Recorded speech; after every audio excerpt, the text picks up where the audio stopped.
Well, hi guys, welcome to this Money Control live stream. I'm Nandita Khemka and you're watching Opening Bell this Saturday morning. It's a beautiful Saturday morning, the one where the equity markets are trading. In fact, the special trading session will be held to check the preparedness of the market intermediaries in case of a major disruption or failure of the primary site. Trading will occur in two sessions, first from 9:15 a.m. to 10 a.m. and the second one from 11:30 a.m. to 12:30 p.m. Now, traders will be allowed to place only delivery trades with no intraday trading permitted. Additionally, new positions cannot be placed through the margin trading facility according to the exchanges. The previous special trading session was held on 2nd March. The last three times when the markets were trading on Saturday, we saw fairly muted trade with indices remaining in a tight range and the stock specific action due to individual news flow and actions. I also want to point out that all securities including F&O contracts will have a maximum price band of 5% today. Well, so yes, we are working this Saturday, but before we dive into what the cues are looking like and where we are headed from here, let's take a look at the top headlines at this hour. Well, Wall Street ended mixed, but Dow closed above that 40,000 mark for the first time ever to clinch a 5-week winning streak. Oil booked its first weekly gain in 3 weeks as economic indicators from big consumers, China and the United States bolstered hopes for higher demand. Meanwhile, China's stimulus and rate cut bets lift precious metals. Silver soars above $30 per ounce mark. Among stocks to watch out for today, Zee reports a beat after many quarters of disappointment. Higher provisions drag Bandhan Bank's Q4 profit and delivery swings to a loss after posting a surprise profit in the third quarter. Well, 8 minutes to go for the markets to open. We'll have to see whether or not we managed to reclaim that 22,500 mark yesterday. We did see follow-through buying yesterday, and we reclaimed that 22,500 mark, albeit briefly. So today, that level will be on, in focus on the upside. Meanwhile, Nifty shut shop at 22,466, up 62 points in yesterday's session. India VIX continues to ease off. So it was the fourth straight session of a cool off when it comes to the India VIX index. It was down somewhere around 1% or thereabouts, below that level of 20. If you look at the May series action there, the Nifty open interest was down 2.3%, shed 2.3 lakh shares. The Nifty May futures are trading at a 31-point premium vis-a-vis a premium of 48.5 points in the previous session. The Nifty Bank open interest was up 0.5%, I beg your pardon, added somewhere around 10,900 shares or thereabouts. The Nifty put call ratio has jumped to 1.2 vis-a-vis 1.19. Stocks in F&O band, the new entrant is Aditya Birla Capital. Quite a few stocks are still in the F&O band, including Balrampur Chini, Bandhan Bank, Biocon, Birla Soft, GMR Infra, Granules, Hindustan Copper, Vodafone Idea, India Cements, SAIL, Piramal Enterprises and Zee Entertainment. Fund flow action. Let's take note of the fact that after many sessions of selling, net selling, FIIs turned out to be net buyers in yesterday's session. They bought shares worth 1,600 crore rupees in the cash market. DIIs as well were net buyers to the tune of 1,500 crore rupees worth of stocks in the cash market. But on that note, let me get on board our guest for today. Joining me is Milan Vaishnav, who's the founder and technical analyst at ChartWizard as well as Gemstone Equity Research. Milan, great to have you on the show. We have seen follow-through buying coming in yesterday's session and two consecutive sessions of close above that 22,300 mark. That was being seen as a crucial hurdle on the downside. But now that we've managed to shut shop above that level decisively, would you say that we could, make a dash at all-time highs once again ahead of the 4th June event? Yeah, Nandita, very good morning to all of you. So far as I'll divide my response in two parts. First of all, let's talk about the possibility of reaching the all-time high before June 4th, which I believe is not likely to happen, because if we go by the OI data and the kind of spikes in volatility that we are seeing, I don't see markets going well past 22,600, 650 levels at best.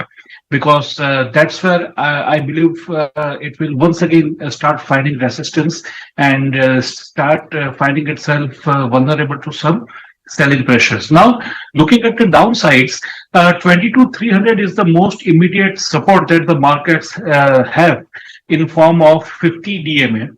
But by and large, I believe that 22,000, 22,100 is one of the most important support areas, not only for today, tomorrow, or day after, but for all the trading days that run until June 4th, because this zone, 22,000, 22,100, it houses two important levels. One is the 20-week moving average, and the second one is the 100 DMA, which has been defended for a couple of times in the recent past. So by and large, 22,000 to 22,500, 600 area is what I see that Nifty will oscillate back and forth until we approach June 4th election results.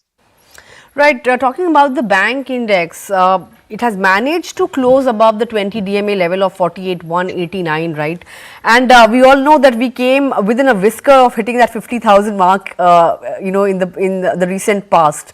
What are the chances that the Nifty Bank Index could once again make an attempt to hit that magical 50,000 mark in the coming weeks? At the cost of sounding a bit pessimist, but I would like to have a more realistic approach. I don't expect this 50,000 level to get tested immediately, because the last phase of attempt to break out that we saw when the markets, when the Nifty Bank Index went very near to 50K, that had come with a negative divergence of the RSI, which shows a lack of internal strength in the upper move. So by and large, I feel that on the upper side, 49,500 is one of the major resistance area that Nifty Bank will have to navigate. Talk about the Bandhan stock of Bandhan Bank. Numbers came out yesterday. Higher provisions have dragged profits, right? So, although we have seen the NII beat estimates, but the profit has been hit and provisions have jumped quite a bit. 141% up for provisions on a YY basis and 159% up on a quarter-on-quarter basis. NPAs have come down, of course, asset quality has improved considerably. But looking at the charts of Bandhan Bank, would you expect more weakness in the coming sessions? Yes, I will expect more weakness in Bandhan Bank so long as it is not able to move past 190 levels. So long as it rules below 190, I'll find it in a continued downtrend with no signs of any bottom being in place.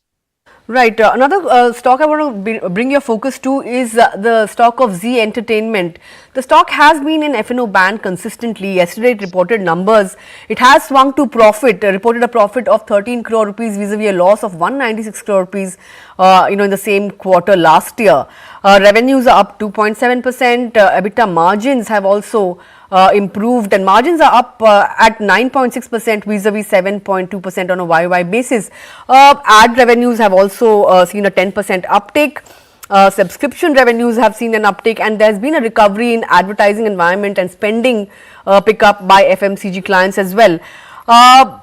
In terms of a trade, are you spotting any trade when it comes to Zee? Because the stock has been in F&O ban consistently. So, and any thoughts here as to how one should navigate this particular counter?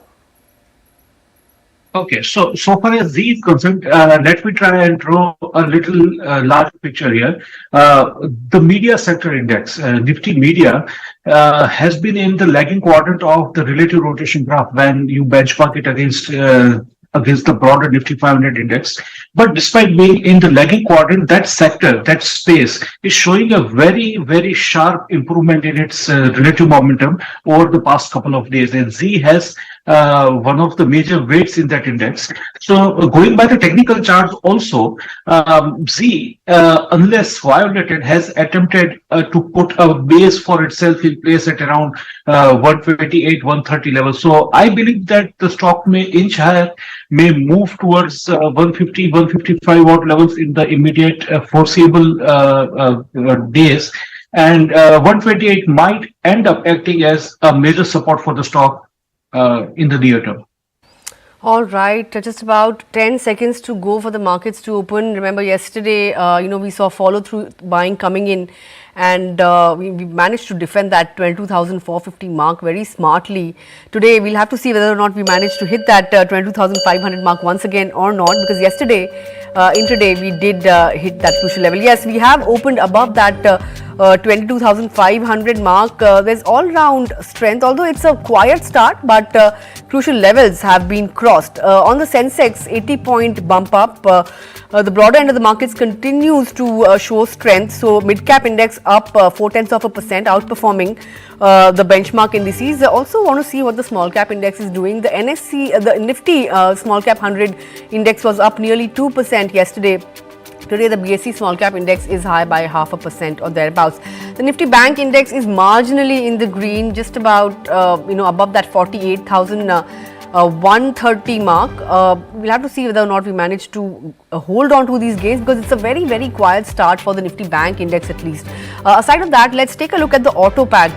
Yesterday, this particular sector or index, the Nifty Auto Index, was leading from the front. Was the top sectoral gainer today as well. 0.5% uptick there. Metals, were shining bright yesterday, given the fact that we saw positive data in terms of industrial production numbers coming in from China, and metals are buoyant in today's session as well. 0.3% uptick there. The realty pack should come up on the screen next. Even the realty pack has seen quite a bit of traction in recent times. Yesterday as well, it was among the top sectoral gainers. Today, I think the realty pack is showing the most strength among the other sectors that I've mentioned. Aside of that, let's see what IT is doing. Yesterday, it came under a bit of a profit taking after an up move in the previous session.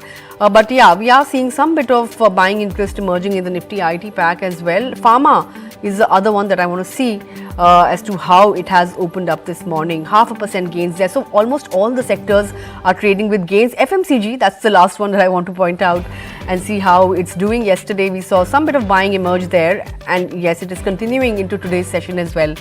0.2% higher for the Nifty FMCG pack. So all in all, it's a stable start. We've seen all the indices trading, all the sectoral indices trading with gains. Let's see what the individual movers are on the benchmark indices. ONGC is the top Nifty mover. Now, the company will be reporting its numbers on Monday. Ahead of that, some bit of buying interest coming in there, and crude, of course, has clocked in a weekly gain. So that's also one factor at play here. Power Grid, Nestle, Hiromoto, Hindalco, Grasim, Asian Paints, UPL are among the other gainers in trade. So FMCG names among the top Nifty gainers, as I mentioned, Nestle, Britannia. These are some of the counters doing well. Remember, next week we have ITC reporting its numbers as well, and some pharma companies will also be reporting their numbers. So Sun Pharma also, gaining in trade today. On the losing end, you have JSW Steel. That's the top Nifty loser. Numbers were a mixed bag. Reacting to numbers, JSW Steel top laggard on the index. Divi's Lab extends its losses. Yesterday, there was a Nivama note that said that BEL and Trent may replace two stocks on the Nifty 50 index, LTI Mindtree as well as Divi's Lab. So yes, Divi's Lab is extending its losses. M&M that has been gaining steadily over the last two sessions under a fair bit of profit booking. So yes, it's a stable start, and we are holding on to that 22,500 mark as of now. But Milan, looking at the open, what kind of an F&O strategy would you suggest for viewers for the coming week?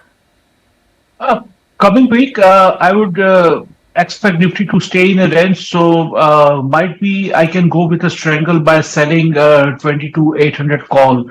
And also selling 22,000 puts. So by and large, I would be expecting the market to stay very well within the range. So 22,700, 800 call may be sold. Of course, not both, either of the one.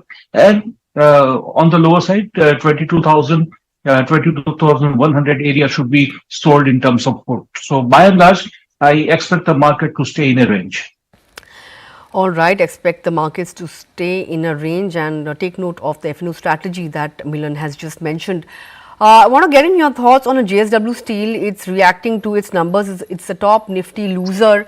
Metals as a pocket have been doing well. There have been quite a few triggers. The latest one being the China industrial production numbers that have topped estimates. So, within the metal pack, would you consider a JSW Steel as a trading bet? Yes, I would consider, because by and large, metals and commodities are going to stay stable on back of weak dollar index. So coming back to JSW Steel, so long as it is maintaining its levels above of 880, I would continue to stay long in that. All right, that's a view on JSW Steel. But delivery stock is up 1.5% as we speak, but the company has reported a loss after reporting a surprise profit in the previous quarter. Revenues are up 11%. Margins have also shown a good uptick, 2.2% vis-a-vis 0.7% on a YY basis. All of these new age companies have done fairly well. Within the pack, how is delivery stacking up on the charts now? So far as delivery is concerned, from a technical perspective, the stock is completely devoid of any directional bias. It is not going anywhere.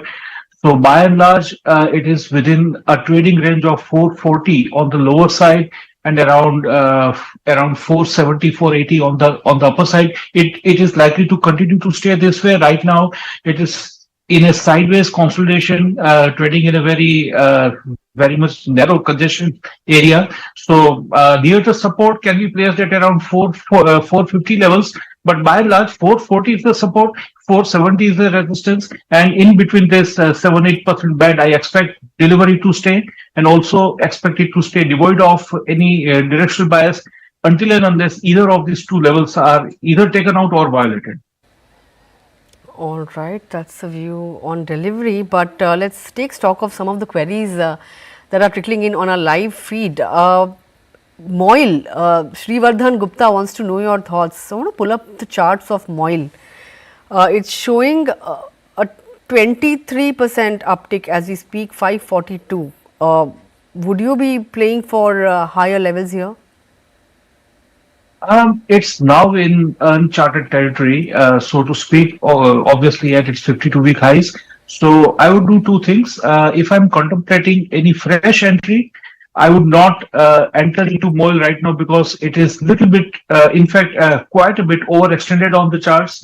And for any new entry, the risk-reward ratio will not be in our favor. So far as staying for people who are already invested in the stock, I would suggest them to stay invested, keep trailing the stop losses higher.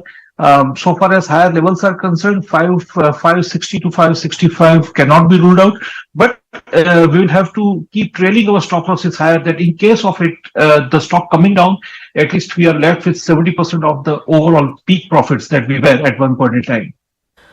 All right, that's a view on a MOIL. Hope that answers your query. The next query is coming in from Praveena Jain. Wants to know your thoughts on VERO Engineering. The stock is, fairly buoyant. 596 is where it's quoting at. The 52-week high is at 632. Should one play this stock for levels of 630 or thereabouts? Yes, exactly. 620 to 625 is what I am looking at for VERO Engineering.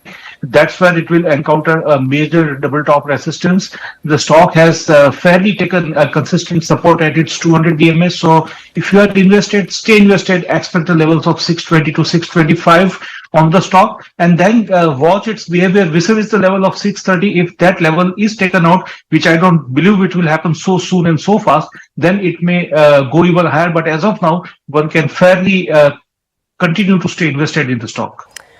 All right, couple of more queries then. Sudrashya wants to know your thoughts on Gail. He has some holding at 180 rupees per share. Wants to know whether he should continue buying at current levels or wait for a dip. The time horizon is 3 to 5 months. Gail is showing a good bump up today. It's quoting above 207. Would you advise buying into it? He is making a bit of a profit here.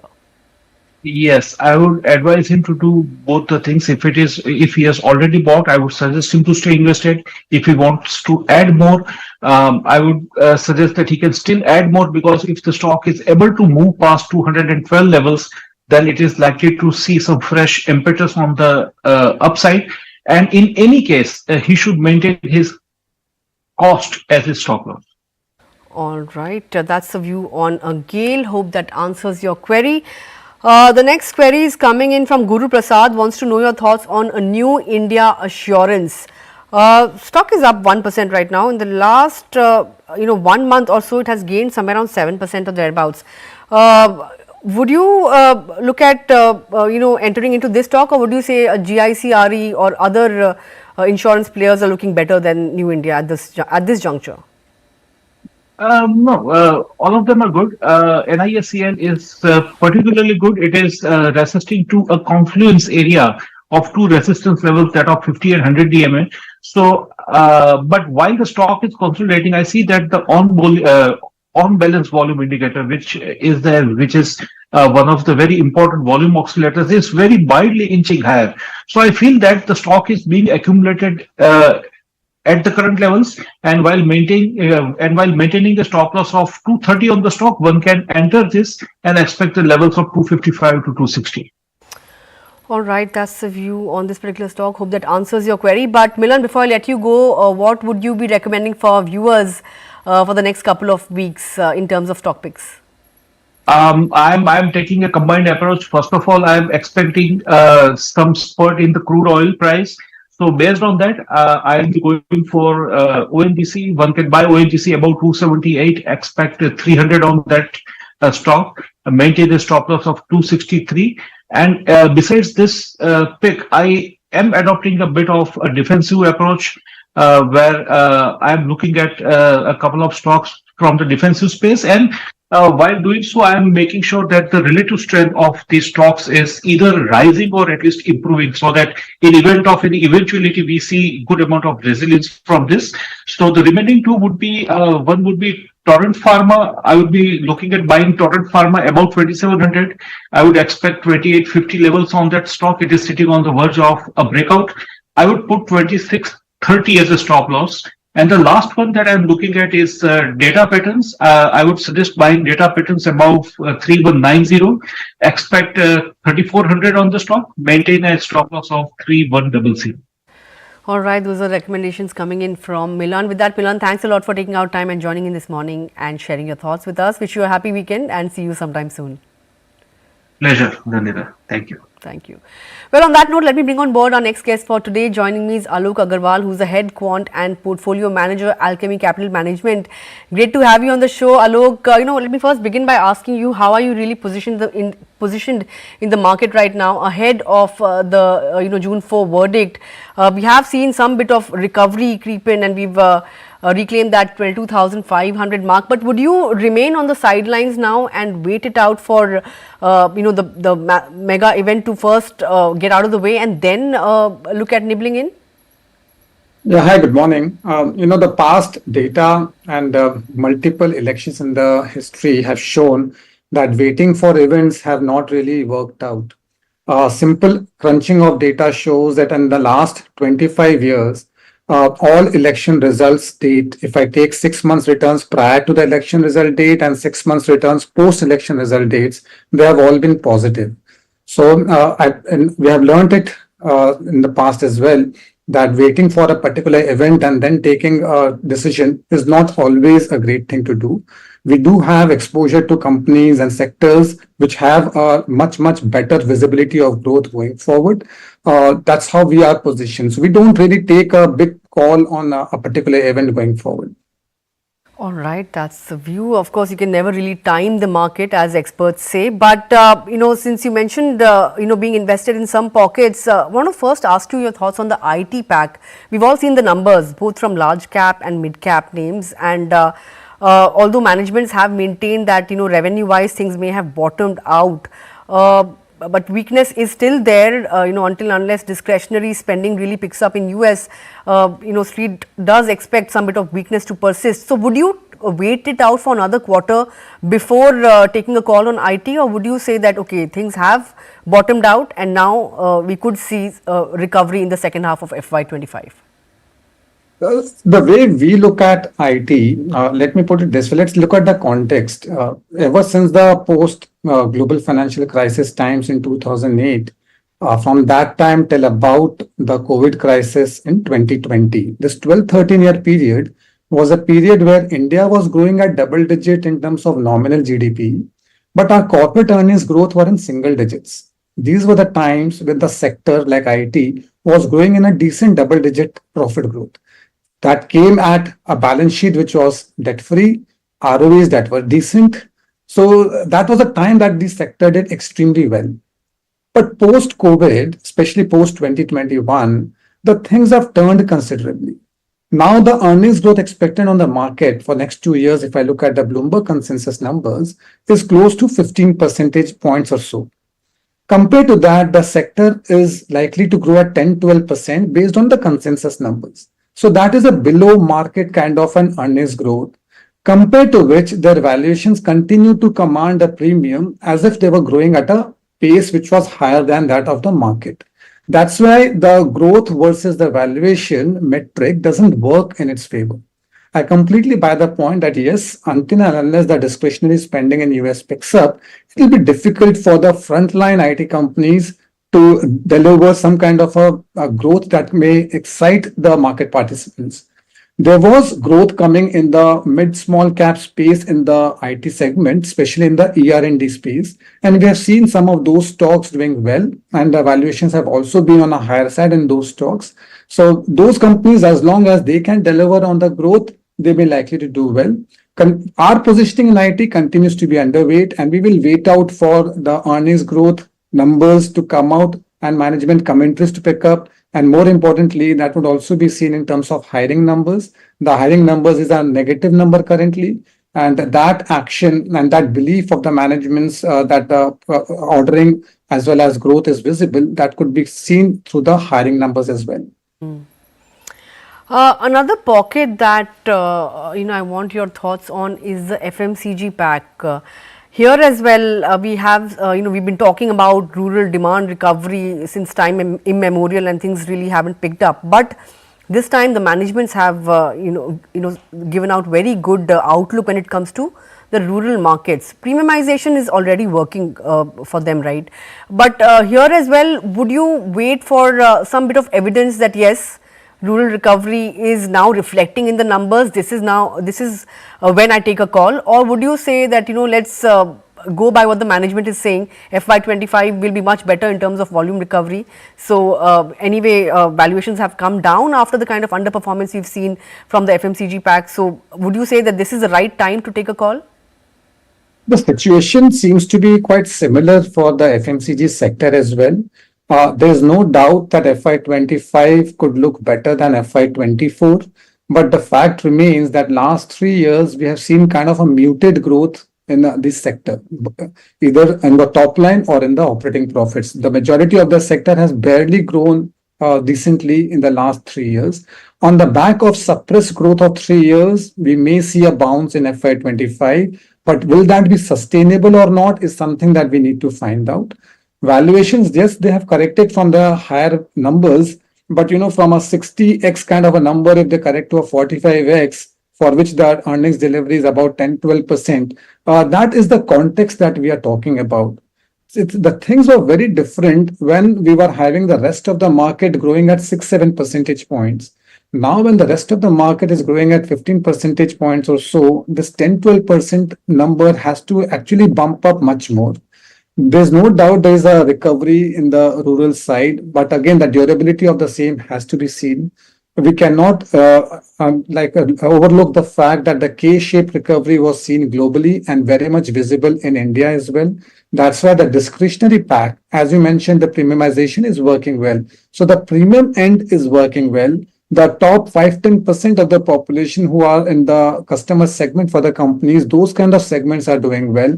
But the bottom 90% are the ones that are kind of struggling to premiumize or struggling to grow at the pace that would be really liked by the managements. Right.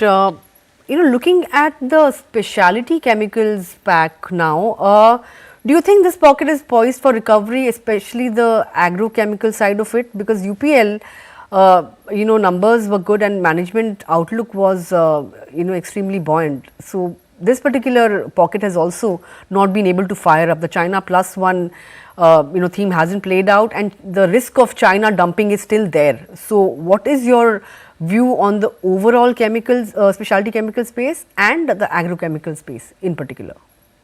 So again here, this is about a sector that has not been doing too well in the last 2 years or so. Let's look at broaden the horizon and look at last 10, 12 years, then we'll understand the context. In the early decade of 2010 to 20, if you go back to say 2012-13, this sector used to command a valuation of about 10x. That used to be the valuation. But then started a phenomena where China wanted to have an impact, wanted to improve their own environment, etc., and they wanted to reduce their capacities, due to which a lot of capacities in China plus one started coming in India's favor. 2014 onwards, there was a big growth coming in the chemical space. Fast forward to 2016 end, with the change in guard in terms of US elections and the new president coming there was far more sanctions on China, and China plus one picked up even further. We had a Goldilocks situation for the sector. The earnings were growing and the valuations that used to struggle at around 10x or so started spurting to 40x. So that was a golden period. Now what has happened is that the earnings growth have started coming off, and that 40x has started coming down to say a 30x kind of a multiple. So the multiple is low from the peak, but substantially higher from what it used to be earlier. We are watching the segment very carefully. Within the chemical space, more than the specialty chemicals, as you rightly pointed out, the agrochemical space looks more poised to bounce back ahead of specialty chemicals. But we are looking out for the numbers to show that, and the leading companies in the specialty chemicals to start guiding for the better. The correction offers an opportunity. This could be great times. The risk reward keeps improving. But the way we follow is that we would want the earnings commentary to start coming off better and green shoots to be visible before we take a position. All right, last question really, Alok, which are the themes that you would be keeping on your radar with a medium term perspective for the next 2 to 3 years now? So what has changed drastically in India, I'll take a couple of minutes for this. We had a period after the dot-com bubble burst in the early 2000s, till from the lows of 2002 or 3 till about the global financial crisis. All capex-oriented companies, all B2B businesses, infra, utilities, power, etc., they used to do pretty well. The moment the global financial crisis happened until about the COVID crisis, it was completely U-turn. All cyclical sectors started doing poorly and consumer-facing sectors did very well. And that was a major theme that did exceedingly well.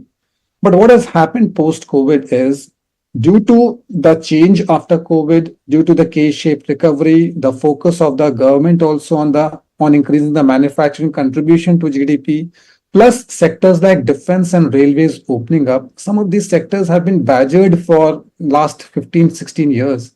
So we are seeing great growth numbers coming from the domestic cyclicals. When I say domestic cyclicals, I refer to industrials, defense, railways, utilities, auto, and real estate. So these segments are doing exceedingly well, not just on the price front. Their earnings growth is excellent. There are a lot of companies which were earlier in losses have started coming to profits. Those which were in profits are actually growing and surpassing expectations by quite a margin. So we do see a lot of legroom for further growth to come in. And these segments have been coming back after almost sleeping for 10, 15 years. So our exposure and positive view is more on the domestic cyclical side. And we do expect earnings growth to lead the market growth of 15%. So while some sectors were growing at around 10, 12%, overall market is at 15, and we expect domestic cyclicals to record earnings growth of more than 20 percentage points over the next 2-3 years on an annual basis. So that's the segment that we are most positive on. Of course, point taken, Alok. Some of these PSU names and industrials, as you mentioned, have gone from being the most neglected to emerging as the darlings of the market now. But Alok, I'm afraid that's about all the time we have in today's show. But I would like to thank you for taking out time and joining in this Saturday morning and sharing your thoughts with us. Look forward to having a longer conversation with you sometime soon. Likewise, thank you so much. Thank you. Thanks a lot. Well, with that, we have come to the end of this edition of Opening Bell. Markets are in fine petal. The Nifty is holding on to that 22,500 mark, and broader market showing strength. Mid-cap index up 0.5%, and all the sectoral indices are trading in the green. But with that, we've come to the end of this edition of Opening Bell. Thanks a lot for tuning in this Saturday morning. But you guys stay tuned, because for the next session that happens at 11:30, we will be getting you live coverage on that as well, and join in on closing bell post 12:30 p.m. Thanks a lot for tuning in. Stay tuned to Money Control for all your other news and updates.